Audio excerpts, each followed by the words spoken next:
Hi everyone! When it comes to homeschooling, there are few things that feel as intimidating as bringing a newborn into the mix, right?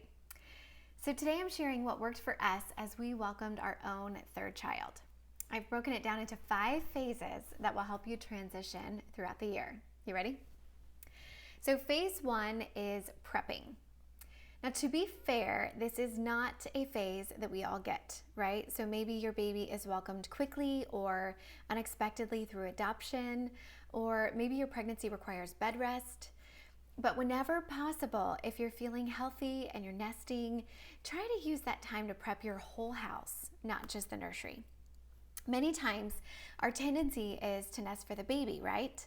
We launder onesies, we hang curtains, we upgrade to the video monitor so everything will feel seamless and cozy when the baby arrives. But really, in the grand scheme of things, a new baby is far more adaptable to his or her environment than the kids who have spent years growing accustomed to life in your home. So if possible, focus the bulk of your preparations on them. Consider rearranging kitchen cabinets so tiny hands can reach their own snacks or dishes or utensils.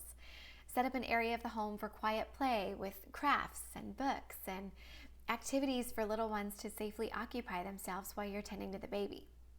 You could reach out to friends or family to schedule a few special post-baby outings for the kids. Just use this time to practice training your children in independent skills like tying shoes or making lunches, even working the laundry machine, right? But if you use this time wisely, the whole family will be able to more comfortably navigate the growing and changing expectations that are sure to come with a new baby. Okay, so phase 2 is pausing. Now, once that new baby arrives, hit pause on everything you can. Your new baseline is simple. Keep everybody in your home fed and safe and loved. These are not the days to tackle elaborate craft projects or kitchen science projects in an attempt to prove to your older children that a new baby won't change the energy of your home. A new baby will absolutely change the energy of your home, and that's 100% okay. So this phase might last anywhere from a week to a month to a year, really just depending on the needs of your baby and yourself. But give yourself grace and be really honest about your needs.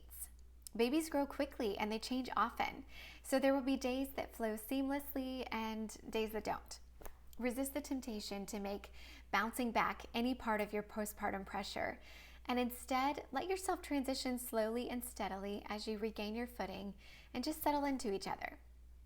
Remember, learning will happen with or without your knowledge and your input, so let the kids play.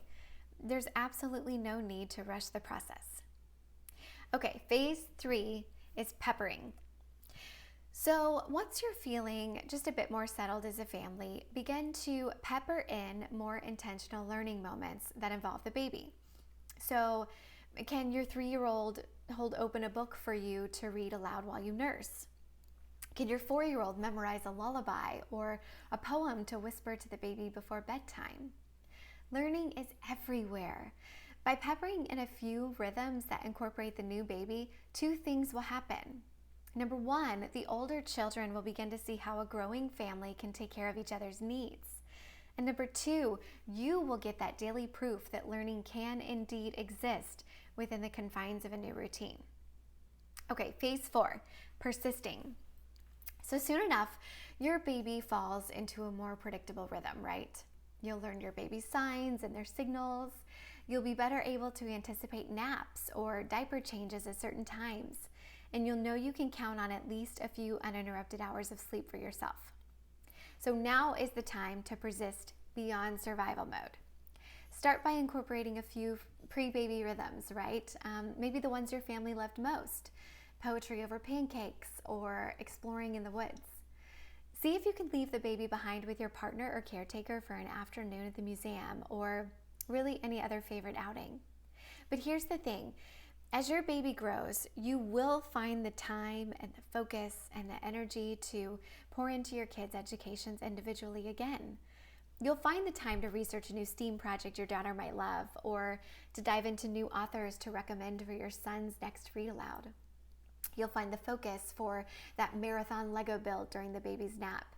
And you'll find the energy to pack up the whole family for a trip to a new-to-you state park. And once you do, you will find yourself in phase 5, prevailing. Okay, this is where you discover something really eye-opening. What you thought was the goal, getting back to that pre-baby rhythm, wasn't the goal at all, right? Your kids will have changed and grown and learned, and you will have too. So you'll find that you've accomplished an entirely new goal. You've created a different rhythm that suits the whole family. Maybe you'll find out that you prefer read-alouds at bedtime in the dark, in the quiet hours after the baby's tucked in and is sound asleep. Maybe you'll shift those afternoon nature walks to an early morning stroller ride. Maybe you'll have rearranged rooms and routines so much that your pre-baby family is totally unrecognizable. And maybe you'll all be better for it. This is the prevailing phase. You've done it. You've not only successfully homeschooled with a newborn, but at the same time, you have ushered your children into a new and beautiful season of life. So whatever phase that you are transitioning through today, remember the advice that we often give to our kids. Learning takes time and patience and resilience. May we grant ourselves each and then some. Congratulations. I'll see you soon.